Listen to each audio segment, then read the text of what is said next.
officers, when they ran up to him, the white officer was closed fist punching on the black guy. And they finally restrained him to the ground, tased him twice with the stun gun. Now, they had him on his side, like stomach side, kind of. And they said that the gentleman tried to reach for the gun. I saw the whole thing. He didn't. How could he reach for a gun if he's restrained and he can't move? He did not try to reach for the gun. And the cop, the other sheriff, shot him twice in the back. And it's wrong. Black Lives Matter. And what happened right now with these cops was just uncalled for. The man was restrained. There's no reason they should have shot and killed him. Well, to me, this seems like a fad now. It's like cops kill us so much that, and I don't want to hear all these people talking about, yeah, but we kill ourselves too. I know that. I already know that, and I spoke on that, and I will be speaking on it again. But I'm talking about the cops. It's been happening so much that this shit don't even get reported now. I'm talking about, it's like a damn fad or something. And we got this, the girl here, she ready to cry because, I mean, and she's not even black. But I don't know, is there are white people out there who don't like what's going on, right? I'm not going to say every white person on the face of the earth is out to get every black person on the face of the earth. You can see that it's clearly upsetting to her, but this thing is like, this is why, one of the reasons why I bang on religion so much, because any amount of money, I bet you any amount of money that these people, most of these people that get killed, black people sit back and say, well, leave it in God's hands. God know what he's doing. And nobody's getting up to do anything. This is why I bang on religion so much. And then, on top of that, as we was given that Bible and as we was given that Quran, because, you know, the Arabs enslaved us first, and then the white man enslaved us. But maybe that's a little bit of fault of our own, because when we first seen them come over on our lands, we should have massacred them right away. It should have, maybe they did. I go back in history, but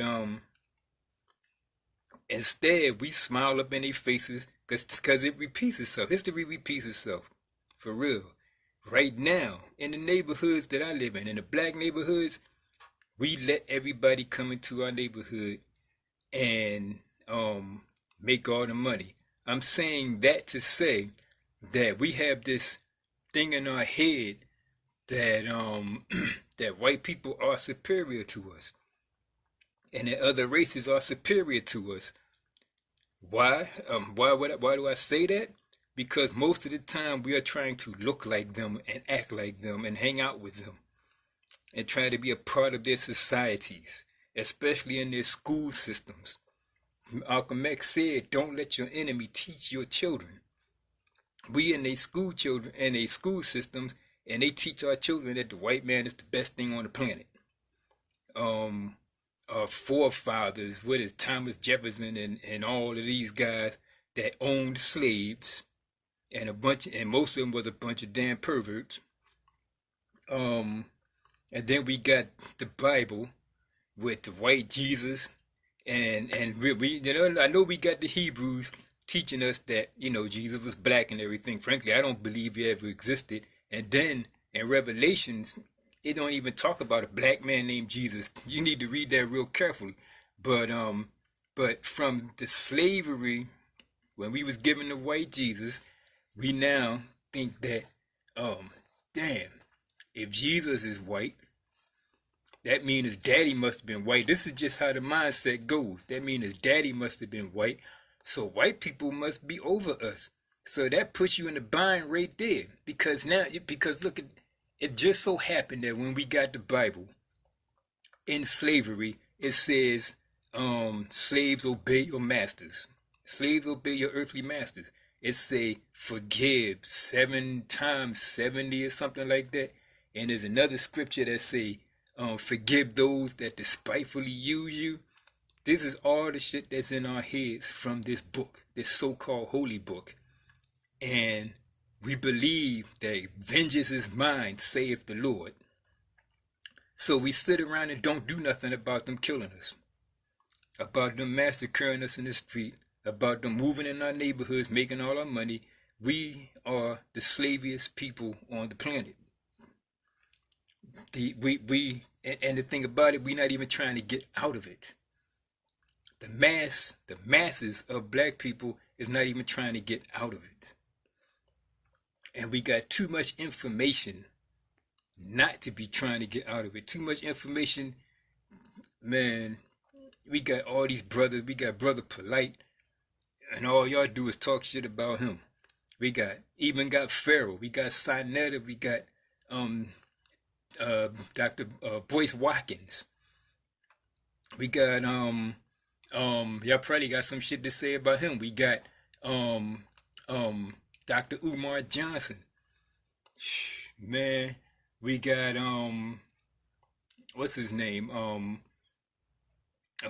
can't even remember his name right now. But we got so many brothers that is talking this talk. But we as a people seem like we just complacent, seem like we just want to stay where we at. And that's why that cop could put a gun in that man's back that was already subdued and pull the trigger and kill him. Because all we going to do is sit around. We might march. But for the most part, all we going to do is sit around and say, leave it in God's hands. Vengeance is mine, saith the Lord. It's pitiful. Until next time, peace.